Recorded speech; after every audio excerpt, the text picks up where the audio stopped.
So, I was telling, before we cut, that as that real life example shows, in real life people believe that, for example, the Rothschild, which was I'm going to pick the Rothschild as an example, they were the wealthiest family that had ever existed in the 1850s.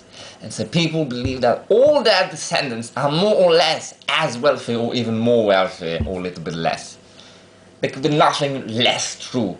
I'm now talking about actual physical blood descendants. Forget official things. This is part of the modern world. It is a relatively recent invention even in the West. As part of their true physical descendants, imagine me. I have a son. That son, he has only two grandfathers, physically speaking. He has my father. No, wait, that son. He has four grandfathers already. Likewise, I have two parents. He has two parents. Me, his mother, and then the father. He has two grandfathers. Sorry, he has my father as his grandfather and my mother's father as his grandfather. Then he has a son named Richard.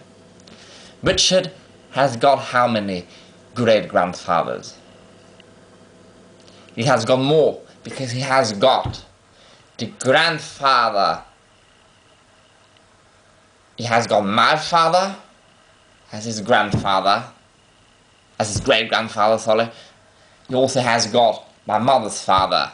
But then he also has got my wife's father and mother, and so you say, as more, that is the irony. People say, the more we get into the past, the less humans there were, but the more you have ancestors. This is true. The more you skip a generation, the more you have. You only have two parents, but four grandparents, then 8 great-grandparents, and so on.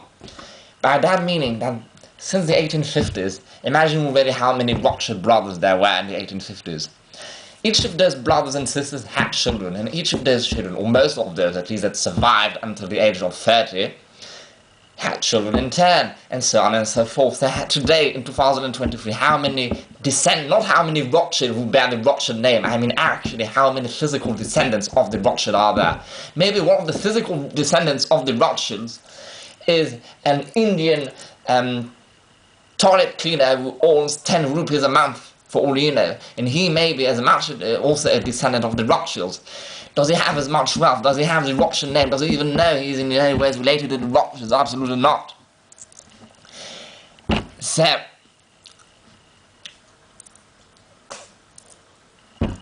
this is what I mean. So this happens with the clothing. And the clothing, imagine the Rothschilds. They are the wealthiest people on earth in the mid-1850s. They have thousands of the best quality outfits, entirely handmade. I'm not talking about English Rothschilds. Those outfits, likely, are any of them going to pass to that long far-away descendant of theirs, that Indian toilet cleaner who now lives in Dubai? Obviously not. It only stays within the official Rothschild family, or in other words, within the closest relatives, and those who, first of all, wanted to keep, but usually it is linked with wanting to keep money. So those who still have a lot of money, although they clearly have less today, because the more Rothschilds there were, the more they would share money. So they are still one of the wealthiest families. Up until 50 years ago, they were the wealthiest family, but no longer the wealthiest individual, because it had already spread too much. And now, since about 40 or 50 years, they are not even the wealthiest family. They have been surpassed since then, but they are still a very wealthy family. Now, those Rothschilds are still very wealthy. For example, there is in France, I forgot her name, a woman with red hair. She was famous 20 years ago. She was actually born poor for the modern Western world, and she had nothing to do with Rothschilds. But eventually, when she was 30, one of the Rothschild descendants, that was back in the 1970s, I think, he fell in love with her, like in a movie. He fell in love with somebody. I think it was she was his maid. And he married her. So she became a Rothschild. Her maiden's name is different, but officially until today. I think she's still alive. She is a Rothschild. So she got a lot of money. She got the inheritance after I think her husband died in the 90s, so on and so forth. So even her, who was not physically a descendant of the Rothschild, maybe she is without her even knowing. Maybe back in the 1800s, one of the Rothschild, he actually had sex with a prostitute that somehow is related to her, but who knows? But officially, she had nothing to do with the Rothschilds. Still, she probably inherited a lot of the objects of the Rothschild because she married one of the wealthy Rothschilds who himself had part of the inheritance back probably from the 18th century when the Rothschild began making a name for themselves in the banking industry. And he probably has a lot of antique pieces from that era. Because he was already a I think that Rothschild was not a billionaire because he had spread a lot. I think he had, in today's money, it would be equivalent to when he married her, he had about at least probably, I think, $400 million. So with $400 million, he probably has a lot. He has many mansions and castles all over Europe, and many antiques from his family, whatever, including clothing. Do you think a man like him, now he's dead, so do you think a man like her, she's almost dead, so probably lost her mind, but do you think their own children and their own grandchildren and their own great-grandchildren the grandchildren are probably my age or a bit older and the great-grandchildren will be just a bit younger than I? Do you think there's people, those, again, that are official and not side children he may have had with a prostitute without even knowing? He may have had sex once with a prostitute and not wear a condom, and she had a child from him. She does not even know who the father is. He has nothing to do with the Rothschild, but the official descendants, do you think any of them find the need to even put those old antiques, whether they be a pencil sharpener or a full set of clothing, in a museum, or let alone sell it? Obviously not. Part of their family thing is to actually keep it.